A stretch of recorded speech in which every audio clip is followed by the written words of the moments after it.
I know it wasn't a bird. It was too large for a bird. It was over 6 foot tall at least. So what did you do? I just froze.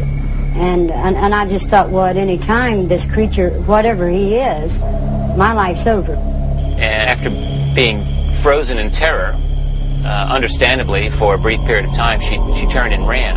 It happened. It's real. And then, yes, it's hard to believe because you didn't see it and you didn't experience it.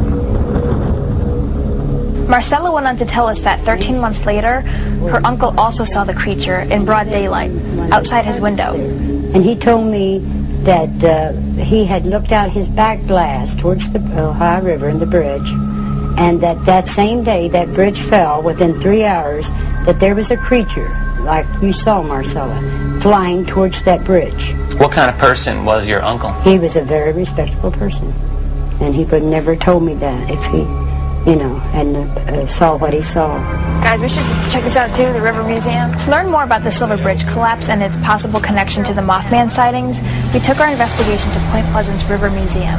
Hi, nice to meet you. I'm Rich with SCI-FI Investigators. Here's the picture of it after it fell. Upstairs we spoke to Ruth about why the bridge collapsed and how it affected Point Pleasant as a community. Here is our model of the Silver Bridge. And this I-bar right here is the one that broke. And it only took one of those I-bars to break to cause the whole bridge to fall. I was particularly interested in finding out what actually caused the Silver Bridge collapse because of what Marcella told us, and also because the Mothman Prophecies movie hinted that the Mothman sightings actually foretold the disaster.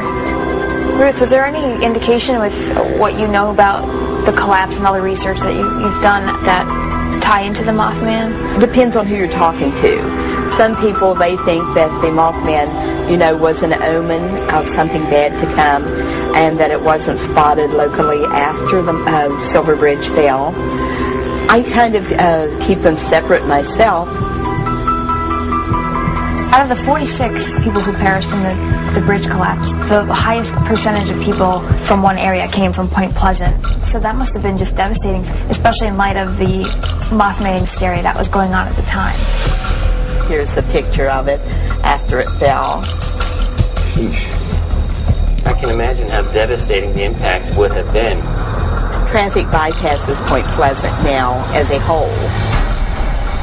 We have lots of empty buildings now due to the fact that, businesses have gone elsewhere. This bridge falling down and seeing this Mothman thing is the most exciting thing that's ever happened here in the history of these people's lives. That makes it untrue? It just created some excitement, and then they perpetuated it by trying to relate every single thing that happened to it. I don't think Rob's opening up to the idea of Mothman and Point Pleasant. He may respect a witness for presenting their story in a believable manner, but I don't think he's in any way swayed toward the possibility of Mothman existing. Unless he sees it in the woods for himself, he's not going to believe it.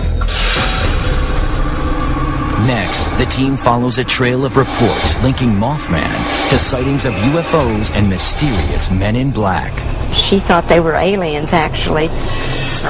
Plus later, Rob goes into the deep looking for lost evidence.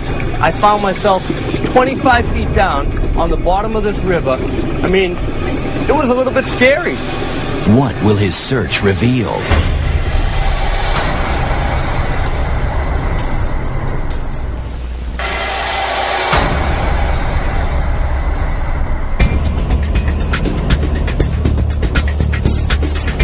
We've been in West Virginia for 24 hours now, and we haven't come across any physical evidence up to this point. So the team's really anxious to get out to this area where the Mothman was first sighted. The locals call it the TNT area because it's where the military used to make and store bombs. But before we do that, we need to speak to two more witnesses who can take us deeper into Point Pleasant's alleged paranormal past. So guys, we're heading over to Faye DeWitt's house now. She had an encounter when she was 14 years old. This is one of the weirdest stories of all with the Mothman. She said her brother was a skeptic. He said, let's go out into the TNT area and we're going to prove that this is all a big hoax. And so we all rode with him out there, and we can go out there and prove this thing wrong. And so after we turned off on that main road, he noticed at first, my brother did, something by the window because he kept turning his head looking, you know. And then after he did it the second time, I said, well, what is it? And he said, well, don't look. He said, but there's something by the window there, and I don't know what it is. And when she turned to look, she saw this creature running beside the car on two legs. It was kind of like this, you know, bent over a little bit, running and looking in with his head turned so he could see in there. So were you guys screaming? The other kids was crying and hollering, you know. And then later on, it eventually hopped onto the hood and crouched there and looked at both Faye and her brother, and so they got a really good look at the creature. Is there a color you noticed to the eye? Yes, a red like you've never seen red before. At some point, the creature jumped in front of the car and leaped in one jump, she said, to the top of a tall house or building. And just sit there just like anybody watching somebody. And that's when I noticed it had claws on its feet. How many toes or whatever, I don't know. Then her brother opens the door like a police officer about to shoot a criminal. And from behind this door starts, in her words, chucking coal at the Mothman. And it landed right almost at the bottom of its foot and rolled down. When it did, that thing stood up. I said, now look what you done. You got it coming after us. Get back in the car. And they got back in and he peeled out. That's Faye's story. I have to say that I do believe that Faye saw something. I mean, she just seemed so convinced of her story. And then she started talking to us about her premonitions. I just had the awful dread that day. Her first premonition was about a year later, during the collapse of the Silver Bridge. We were supposed to be on that bridge that day. Is that right? And I just felt like something was going to happen if we went over. And then, of course, the bridge collapsed. Since that time, Faye has said that she's had a number of premonitions, which she says have come true. She links this to the Mothman sighting. But since then, oh man, they've been like every time turn around now, just about. What's really interesting about Faye is that while some people think that Mothman sightings are a bad omen, she actually thinks her Mothman experience gave her the power to sense impending doom. I can tell when things going to happen. I've told it, and it's happened, and it scared me to death, so I got thinking, hey, I'm losing it here, you know. She had seen Mothman, and she had had premonitions. And it's just a little too neat a story. That detracts from the credibility for me. After Faye's interview, I had it. I was done with doing interviews for the day. So, you know, that was interesting to say the least. But it is getting late in the day, and we need to set up camp. Yeah. I was thinking about putting the tents together and getting camp set up. If you guys want, you go talk to Dottie Campbell. I'm kind of interviewed out.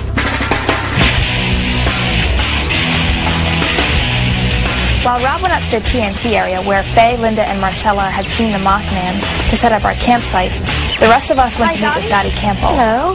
Hi, I'm Debbie. I'm with Sci-Fi Investigates. Hi, Dottie told us about some of the other strange things that happened in Point Pleasant around the same time as the Mothman sightings, the Men in Black, and UFOs. She was a next-door neighbor to Mary Heyer, and Mary was the journalist who really got the Mothman story out there to the world. Mary Heyer was a really respectable journalist at the time who wrote about Mothman sightings and sightings of the Men in Black and the paranormal. And she used to relate these stories to Dottie over this chain link fence. She'd go out at night and watch the UFOs. There was quite a rash of them at that